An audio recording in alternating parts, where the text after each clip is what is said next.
हमने डिस्कस किया था कि भाई अ, कुछ भी लाइक जैसे आप क्या चाहते हो कि आप अपने बिजनेस को ऑटोमेट करना चाहते हो। उसके लिए आप क्या करोगे कि एक सॉफ्टवेयर बनवाना चाहते हो सो दैट कि आपके लिए वो चीज़ें आसान हो जाए। करेक्ट। तो अभी हम एक एक एप्लीकेशन पे काम करेंगे। अ, उस एप्लीकेशन का नाम है, जैसे लेट्स से कोई रिक्रूटमेंट कंपनी है। ओके। या जैसे आप लोगों ने नहीं सुना है, एक Naukri.com होता है, या फिर आपने लिंक्डइन भी सुना है। तो यहाँ पे क्या होता है, सब लोग क्या करते हैं, जो भी टेक्निकल हैं नॉन टेक्निकल हैं जिनको भी जॉब चाहिए, वो क्या करते हैं, वो अपनी इंफॉर्मेशन वहां डाल देंगे, जो भी उन्होंने उनके पास इंफॉर्मेशन अवेलेबल है। जैसे अपना नाम, डेट ऑफ बर्थ, राइट, कहाँ कहाँ पे उन लोगों ने पढ़ाई की है, जैसे मतलब उनका जो हाईएस्ट क्वालिफिकेशन है, कौन से कॉलेज से की है, कहाँ से की है, या फिर उनको कितना एक्सपीरियंस है किसी एक टेक्नोलॉजी में। सी द थिंग इज कि अभी क्या है, आपको पता ही है, जैसे हमारे देश में, राइट, दिल्ली है, पूना है, बेंगलोर है, कोलकाता है, सभी जगह आजकल जो मेन मेन सिटीज हैं, या फिर नोएडा है, गाजियाबाद है, इसमें क्या है, सॉफ्टवेयर इंडस्ट्रीज है। और कितनी है, जैसे केवल नोएडा के अंदर कम से कम 5,000 कंपनी हुई है ना। तो ऐसे कुल मिला करके हमारे देश के अंदर आईटी की छोटी बड़ी मिला के कम से कम 50,000 से ज्यादा कंपनी है, राइट। अब मान लो किसी को जॉब सर्च करनी है, राइट, तो ऐसा तो नहीं है ना कि वो हर कंपनी को जाएगा और अपना रिज्यूमे दे करके आएगा, राइट। तो क्या है कि अब इन कंपनीज को भी रिसोर्सेस चाहिए। रिसोर्स मीन्स उनको उनकी कंपनी में आके कोई बंदा काम कर सके। तो क्या है कि ये एक एक प्रॉब्लम स्टेटमेंट है। क्या प्रॉब्लम स्टेटमेंट है कि भाई, नौकरी करने वालों को नौकरी चाहिए, यानी कि जॉब करने वालों को जॉब चाहिए, राइट। और जो एम्प्लॉयर है ना, बेसिकली जो कंपनीज हैं, उन कंपनीज को ये लोग चाहिए। तो let us create a platform. Okay, let us create an application where employee and employer, they both, or you can say job seeker or employer, can log in.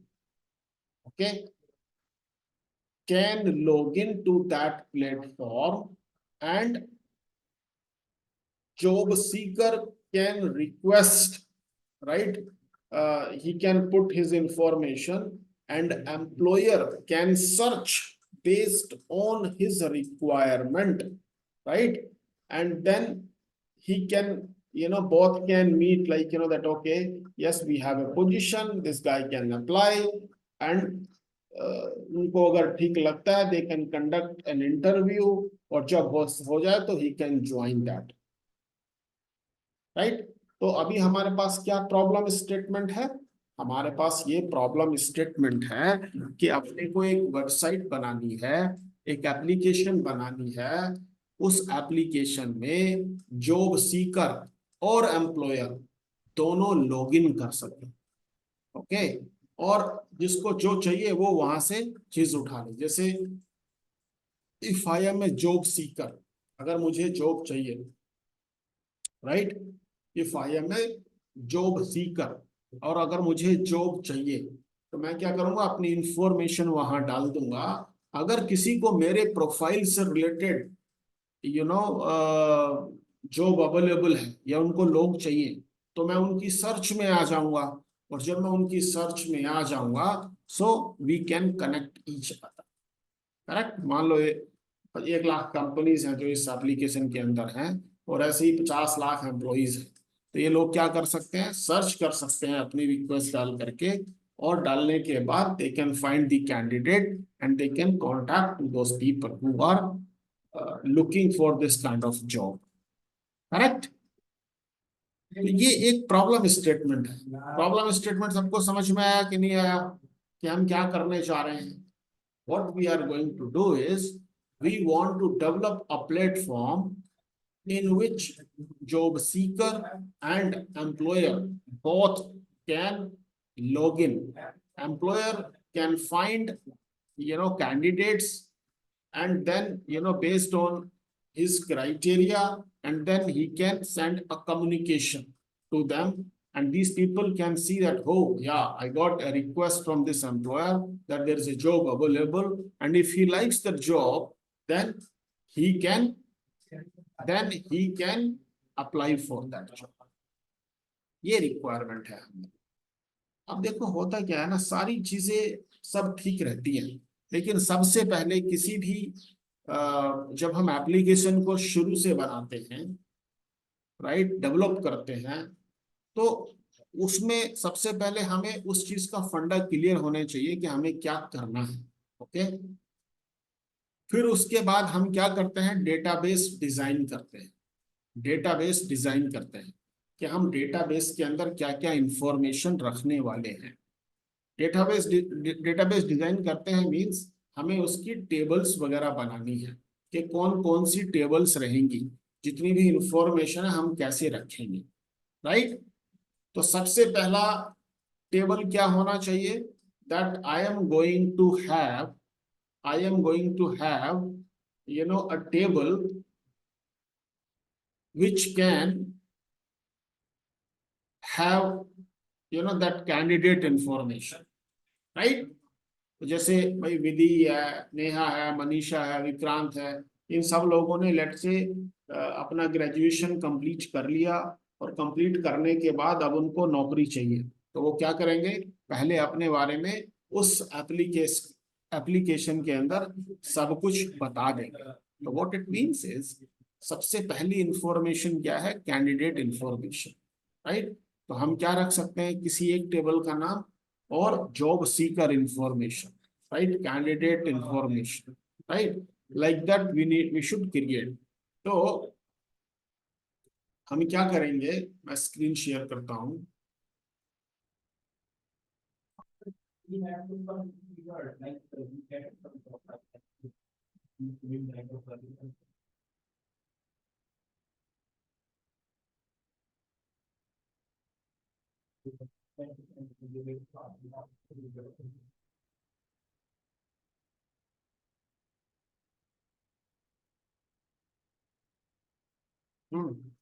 तो मैं क्या करूंगा, सबसे पहले एक टेबल बनाऊंगा, that is job seeker. Okay. फिर हम क्या करेंगे, उसका एक कॉलम बनाएंगे, आईडी। ओके। हम रखेंगे नेम, हम रखेंगे फादर नेम, एफ नेम कर देते, father name, mother underscore name. Okay. फिर हम रखेंगे, वैसे इस चीज की इतनी डिटेल की जरूरत नहीं है। अच्छा, इससे पहले एक और चीज कि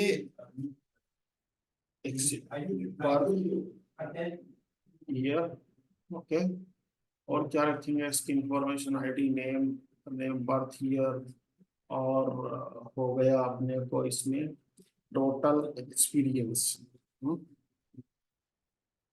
टोटल एक्सपीरियंस। अब टोटल एक्सपीरियंस कुछ लोग ऐसे भी हो सकते हैं, जैसे कुछ लोग मैकेनिकल बैकग्राउंड से थे, पहले उन्होंने 4 साल मैकेनिकल में टाइप से करके जॉब किया, फिर 5 साल उनको आईटी में काम करते हुए हो गए। तो एक तो हमने रख लिया total experience. Total experience means उसको टोटल वर्किंग एक्सपीरियंस कितना है।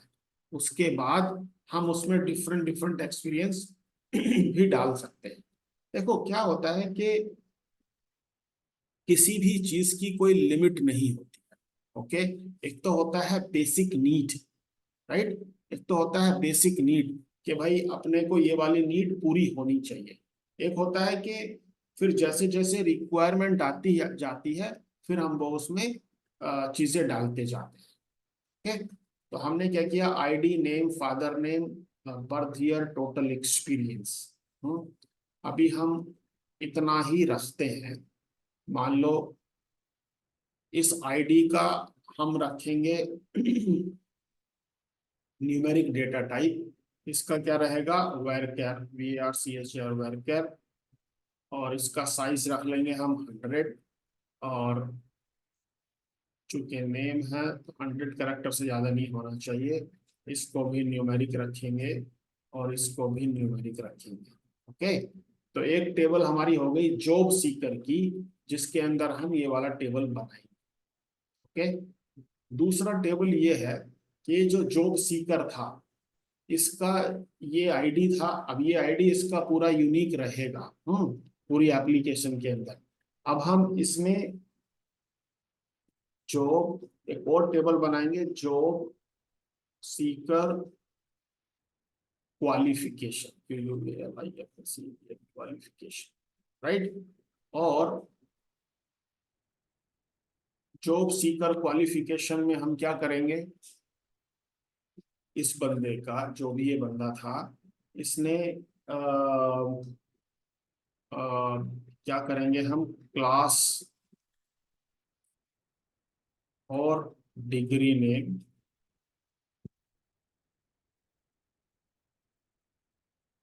राइट। उसके बाद हम क्या करेंगे, क्लास और डिग्री नेम, और इसके बाद हम क्या करेंगे, ID, class name, degree name, and then ID, DEGREE, degree name, और इस बंदे का, और फिर उस क्लास या डिग्री का कौन से ईयर का पास आउट है, right. PASSING, passing year. Okay, qualification ID, class और degree name, passing year. Okay, I think अभी उसके बाद ये उसकी क्वालिफिकेशन हो गई।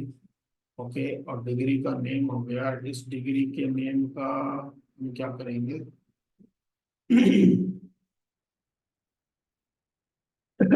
कॉलेज और UNIVER सर्टिफाइड यूनिवर्सिटी, कॉलेज और university name. Okay,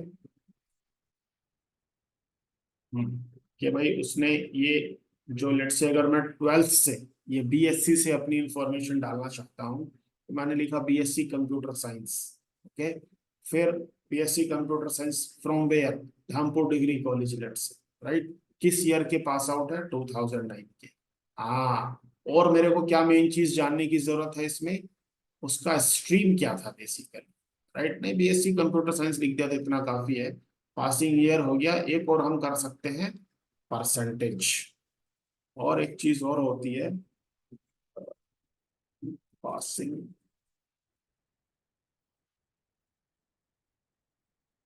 passing percentage.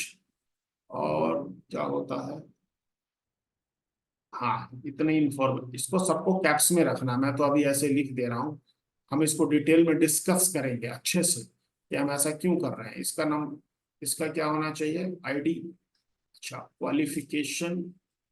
अब जैसे ये तो हो गया हमारा job seeker ID, job seeker ID, job seeker ID. उसके बाद अ, इस जॉब सीकर के लिए ये इंफॉर्मेशन है, वेरी गुड। उसके बाद हमारे पास क्या है, तो ये रहेगा आपका न्यूमेरिक। इसमें न्यूमेरिक के लिए क्या लेते हैं, इंटीजर लेते हैं या कुछ और लेते हैं। टीचर लेते हैं। हाँ, इंटीजर, राइट। यस। अच्छा, good। तो हम इसको इंटीजर लेकर के चलेंगे, इंटीजर। उसके बाद ये आपका क्लास डिग्री नेम, ये हो गया पासिंग ईयर आपका, फिर न्यूमेरिक हो गया। आप देख लेना अपने हिसाब से क्या रखना है, इंटीजर लेते हैं या कुछ और रखते हैं। उसके बाद ये हो गया, तो जॉब सीकर और ये सारी इंफॉर्मेशन होगी, डिग्री का नेम 100 कैरेक्टर हो गई। Good। आपको क्या करना है कि आपको ये दोनों टेबल बनानी है। ओके, दोनों टेबल बनानी है, और फिर हम इसको और डिटेल में डिस्कस करेंगे। ओके, ये सारे जितने भी कॉलम के नेम्स हैं, देखो एक चीज होती है, जो भी मैं बोलता हूँ उस चीज को कहीं ना कहीं कीवर्ड्स अपने अपना कहीं पे कॉपी लेकर के बैठा करो, या पेन लेकर के, कॉपी पेन, और वहां पे नोट कर लिया करो, है ना। तो एक चीज होती है नेमिंग कन्वेंशन। क्या होता है? Naming convention. नेमिंग कन्वेंशन का मतलब ये है कि हम लोग स्टैंडर्ड फॉलो कर रहे हैं, हम लोग स्टैंडर्ड फॉलो कर रहे हैं। तो स्टैंडर्ड क्या चीज होती है कि भाई अगर हमने कहीं पे कैप्स में रखा है, जैसे कॉलम के नेम्स हमने कैप्स में लिए हैं, तो हम फिर कैप्स में ही लेंगे। तो आप क्या करोगे, टेबल का नाम और कॉलम का नाम दोनों कैप्स में ही रखोगे। ओके, तो आपको ये दोनों टेबल्स अपने इसमें बनानी है। बनाने के बाद, अच्छा, इसमें ये क्या है आपका, ये हमारा रहेगा प्राइमरी की, PRIMAR, प्राइमरी की। ओके, ऐसे ही इसमें क्या रहेगा, इसमें दो कॉलम को मिला करके प्राइमरी की बनेगी। अब ये प्राइमरी की क्या है? तो देखो हम लोगों ने एक चीज, हमने बात किया था कि एक क्या होता है जब भी हम RDBMS की बात करते हैं, relational database management system. Okay, relational database management system. और रिलेशनल डेटाबेस मैनेजमेंट सिस्टम में क्या होता है, एक टेबल होती है, टेबल के अंदर रोज एंड कॉलम्स होते हैं, राइट। और क्या होता है, हर कॉलम का अपना एक डेटा टाइप होता है, राइट। तो किस टाइप का डेटा हम उसके अंदर डालने वाले हैं। ओके, अब उसके आगे की चीज है कंस्ट्रेंट। क्या है? कंस्ट्रेंट। कंस्ट्रेंट का मतलब ये है कि मान लो जब आप एक रो इंसर्ट करते हो, ओके, भाई हम टेबल के अंदर डेटा कैसे डालेंगे, टेबल के अंदर एक रो इंसर्ट करेंगे और फिर उसके अंदर वैल्यूज डालेंगे। ओके, एक रो इंसर्ट करेंगे, फिर वैल्यूज डालेंगे। हमेशा क्या होता है कि हमेशा क्या होता है कि आप क्या करते हो, एक रो इंसर्ट के साथ साथ जब वैल्यूज डालते हो, राइट, तो उस टाइम पर क्या है कि वो कॉलम उस वैल्यू को एक्सेप्ट करना चाहिए, राइट। तो इसमें एक चीज होती है nullable and not null. Okay, जब आप टेबल क्रिएट करते हो, जैसे मान लो हम ऐसा करके करेंगे,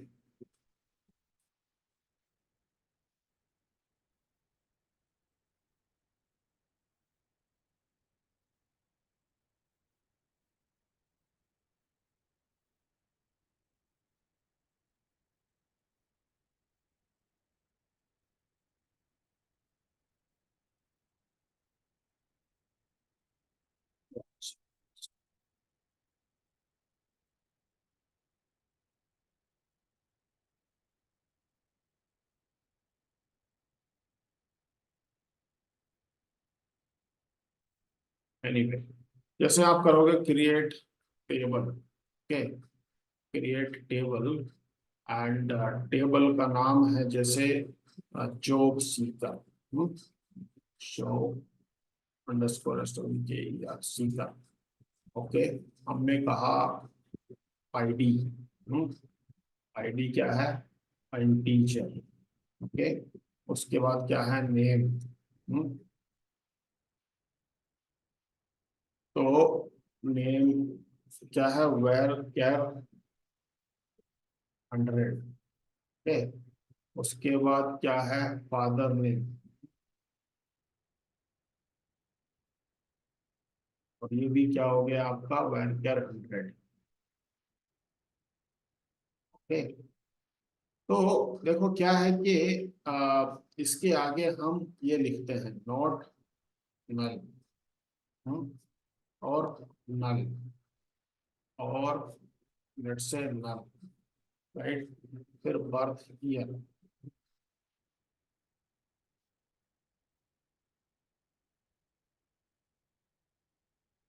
बर्थ ईयर, लेट्स से ये क्या है हमारा, ये भी इंटीजर नॉट नल। तो बेसिकली क्या है कहने का पर्पस कि नल या नॉट नल, एक कॉलम की वैल्यू या तो नल हो सकती है या नॉट नल हो सकती है। What does it mean? इसका मतलब ये है कि वो कॉलम अगर मैंडेटरी कॉलम है, वो कॉलम अगर मैंडेटरी कॉलम है, मतलब इसके सी, हम अगर मान लो एक रिकॉर्ड क्रिएट कर दें किसी टेबल में, है ना, और उसका नाम ही ना हो, राइट, उसका नाम ही ना हो, तो फिर वो रो किसी काम की नहीं है। फादर नेम और बर्थ ईयर वो बाद में भी डाल सकता है, कोई प्रॉब्लम नहीं है। मतलब ये एक बिजनेस की रिक्वायरमेंट होती है। क्या होता है? बिजनेस की रिक्वायरमेंट के बेसिस पे जब हम डेटाबेस डिजाइन करते हैं, तो हम क्या करते हैं, चेक करते हैं कि कौन सा कॉलम मैंडेटरी है और कौन सा कॉलम मैंडेटरी नहीं है। मैंडेटरी कॉलम्स को हमेशा नॉट नल डिफाइन करते हैं। व्हाट इट मीन्स कि जब हम इसके अंदर वैल्यूज डालेंगे, तो डेटाबेस में ये तभी सेव करेगा उस रिकॉर्ड को, उस लाइन को, उस रो को, जब उसकी वैल्यूज उसको मिल जाएंगी। तो this is the difference between null and not null. अच्छा, अब हम क्या करते हैं कि जैसे हम लोगों ने उस दिन डिस्कस किया था कि दुनिया में जितनी भी चीजें हैं, दुनिया में जितनी भी चीजें हैं, सब यूनिक है ना, सारी यूनिक है। जैसे हर किसी का चेहरा नहीं मिलता है, राइट, भाई सबके चेहरे यूनिक है। लेकिन अगर ढूंढने जाओ तो हो सकता है कि आपके चेहरे का कोई दूसरा व्यक्ति मिल जाए, राइट, लेकिन वो डिफरेंट होएगा। हो सकता है उसका नाम डिफरेंट हो, और उसका एज डिफरेंट हो, उसका विलेज डिफरेंट हो, उसका सिटी डिफरेंट हो। मतलब कुछ ना कुछ ऐसी चीज रहेगी आपकी इंफॉर्मेशन में जो आपको किसी और से यूनिक बनाती है। तभी तो उस चीज तक पहुंचा जा सकता है। अगर सब कुछ सेम हो गया तो फिर ऊपर वाले को भी कंफ्यूजन हो जाएगा कि किसका नंबर लगाना है, इजंट इट? तो कहने का पर्पस ये है कि किसी भी टेबल में, जो भी टेबल्स रहेगी, उसमें हमारे पास एक कॉलम ऐसा होना चाहिए जो उसको यूनिकनेस उसकी रिप्रेजेंट करे। अगर एक नहीं हो सकता तो मोर देन वन रिकॉर्ड को मिला करके उसकी यूनिकनेस आनी चाहिए। तो इसीलिए, तो एक तो हो गया यूनिक, यूनिक मतलब आप समझ गए। एक होता है प्राइमरी की, प्राइमरी की, है ना। प्राइमरी की का मतलब ये होता है कि एक ऐसा कॉलम जो नॉट नल है प्लस यूनिक है। यूनिक मतलब समझ गए ना आप लोग, यूनिक मतलब यूनिक वैल्यूज। जैसे मान लो मेरा ये कॉलम है, नेम कॉलम को अगर मैं यूनिक बना दूं, तो मैंने क्या रखा इसमें, जैसे विधि का नाम दिया यहाँ पे, सुनील का नाम दिया यहाँ पे, हरीश का नाम दिया यहाँ पे, और फिर से मैं विधि टाइप करूंगा, तो वो इस इंफॉर्मेशन को सेव नहीं करेगा अगर मैंने इस कॉलम को यूनिक कॉलम बना रखा है। ओके, अच्छा, फिर प्राइमरी की क्या होता है? तो प्राइमरी की का मतलब होता है, प्राइमरी की मतलब unique plus not null. What does it mean? तो basically unique means a unique column can have null values, means इसे हमने ब्लैंक छोड़ दिया। हम्म, ये हमने ब्लैंक छोड़ दिया। एक रो चल रही थी ऐसा करके, जैसे इसका आईडी हो गया 1 विधि, 2 सुनील, 3 हरीश, और फोर्थ नंबर पे अभी हमने नेम को यूनिक बना रखा है लेकिन नलेबल भी है। फिफ्थ में मैंने डाल दिया हरीश, नहीं हरीश तो है ऑलरेडी,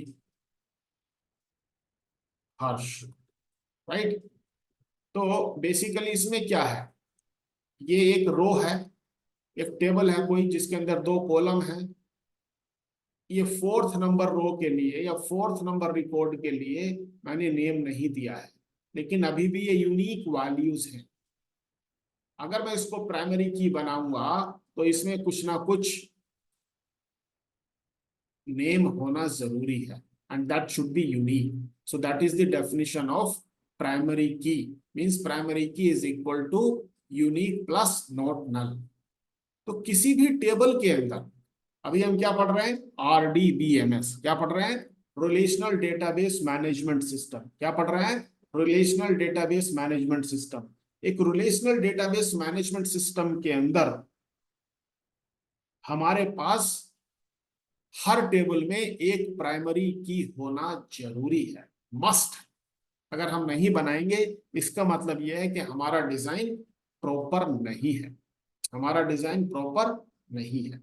ओके, तो अभी आप क्या करोगे, आज के लिए इतना ही काम है कि आप लोग ये दोनों टेबल्स आप देखोगे डेटाबेस के अंदर, मतलब यूट्यूब में भी पढ़ सकते हो, what is null, what is not null, what is constraint, what is primary key, what is, हाँ। बट ये वाली दोनों टेबल्स आप बना करके रखोगे अपने अपने डेटाबेस के अंदर।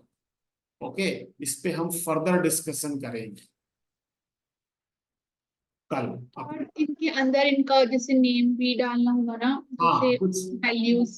वेरी गुड, इंसर्ट स्टेटमेंट में कुछ डेटा डाल के भी रखेंगे, सो दैट हम डिस्कस करेंगे। आपको कोई भी क्वेश्चन हो, जैसे आप ये पूछ सकते हो कि हमने दो टेबल ही क्यों बनाई, एक टेबल क्यों नहीं बनाई, तो इन सब चीजों पे हम कल एक बार को डिस्कस करेंगे। ओके।